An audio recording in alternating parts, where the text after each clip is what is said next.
السلام عليكم ورحمة الله، ازيكم عاملين ايه؟ مين قال ان بلح الشام بيتعمل في رمضان بس؟ بلح الشام عندي بيتعمل طول السنة. ويا سلام بقى لو عملتيه وفاجئتي بيه ضيوفك، هيتفاجئوا انك عاملة بلح الشام بالحلاوة والطعامة والاتقان ده، وفي البيت كمان.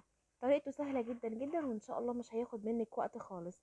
العجينة بتاعتي للأسف التصوير ما جابهاش.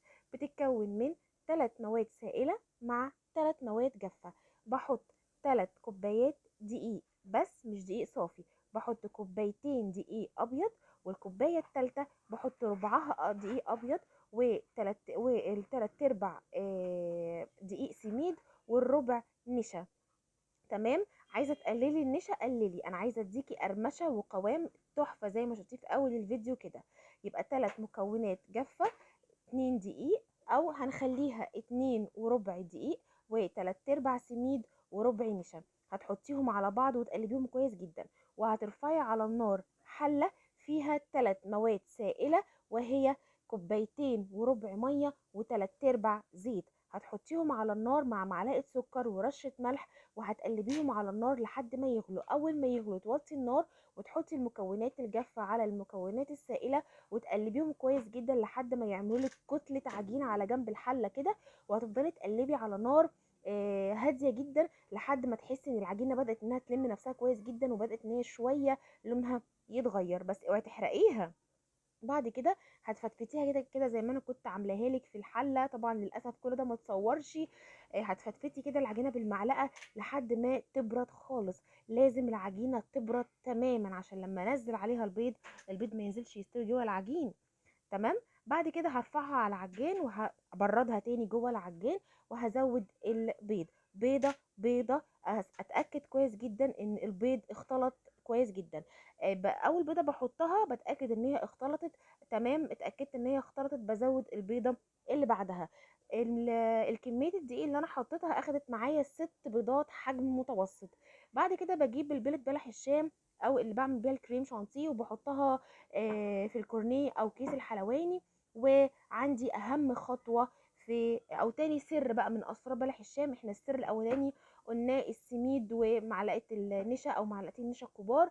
السر التاني وهي الزيت البارد التام. انا حاطه هنا حله الزيت على الرخامه، علشان ما ينفعش خالص ابقى حطاه على النار. وبقطع بلح الشام صوابع صغيره زي ما انتوا شفتوا كده بالمقص. وبعد كده ببدا ارفعه على النار، على نار متوسطه، لا عاليه ولا هاديه خالص. بسيبه على النار المتوسطه، ما باجيش ناحيته خالص تماما. بلح الشام اول ما يتحط على النار ولمده 7 8 دقايق بالظبط، ما باجيش ناحيته خالص. بتلاقيه بيرتفع لوحده وبيتقلب لوحده. باجي ناحيته امتى؟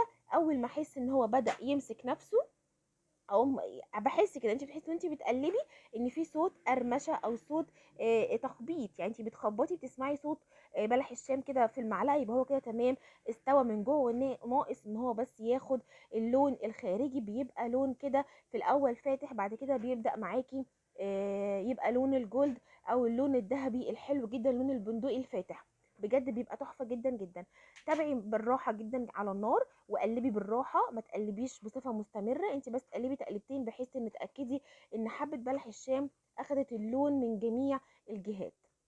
يبقى انا ما باجيش ناحيه بلح الشام خالص. مجرد ما بقطعه وبحطه في الزيت البارد تماما، ما باجيش ناحيته ولا بقلبه ابدا الا لما اتاكد انه خلاص ارتفع، بدا يرتفع وبدا يقلب نفسه بنفسه. وبسيبه يقلب. بصوا هو بيتحرك لوحده من غير ما تقلبيه.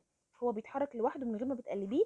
انا بقلبه بس كده ما بين كل فتره والتانيه. طبعا انا مسرعه الفيديو ومقطعه لكم بحيث ان انا بجيب لكم المراحل اللي هو اللون بيتغير فيه واحده واحده.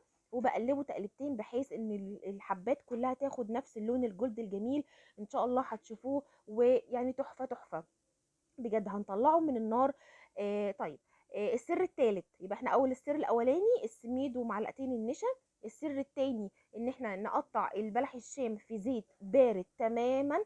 السر الثالث وهو ان انا ما ينفعش او انا يعني انا بعمل كده، معرفش في حد بيعمل زيي ولا لا.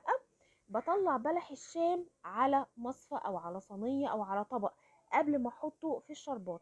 ما بنزلش بلح الشام في الشربات على طول. ليه؟ لما بنزل بلح الشام في الشربات على طول بيطرى بعدها بساعه ساعتين بالكتير. لكن لما بسيبه يهدى شويه من النار الزيت المغلي وبعد كده ببدا احطه على الشربات بقى يقعد معايا لحد تاني يوم مقرمش واسال مجرب. شربات الحلويات الشرقيه مش كلها، بلح الشام، زلابيا، قطايف، صوابع زينب، بيبقى بالتقل اللي انتوا شايفينه ده. ان شاء الله هعمل لكم حلقه مخصوص للشربات. ورمضان جاي بقى، كل سنه وانتم طيبين، وهنشبع حلويات شرقيه. بعد ما بلح الشام بيستهدى شويه او بيبرد بس شويه مش كتير، يعني دقيقتين 3 بالكتير قوي، هتطلعيه من النار، هتسيبيه بس كده يهدى من سخونه الزيت وغليانه، وبعد كده بتحطيه في الشربات البارد الساقع التقيل.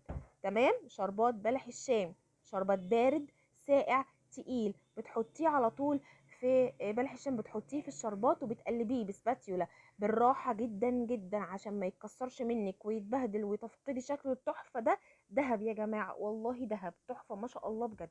ولا الطعم خطير خطير خطير. احلى بلح شام ممكن تدوقيه بجد، تحفة تحفة تحفة.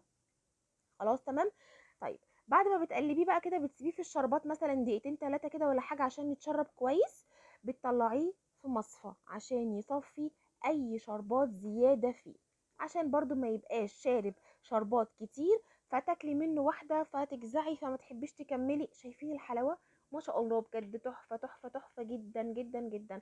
بجد على ضمانتي جربوه. الطريقة جميلة وسهلة وان شاء الله يعجبكم، وتفاجئي بضيوفك لانك مش في موسم رمضان، واحنا طبعا يعني متعودين نعمله في رمضان. بجد جميل جدا وتحفة وان شاء الله يعجبكم.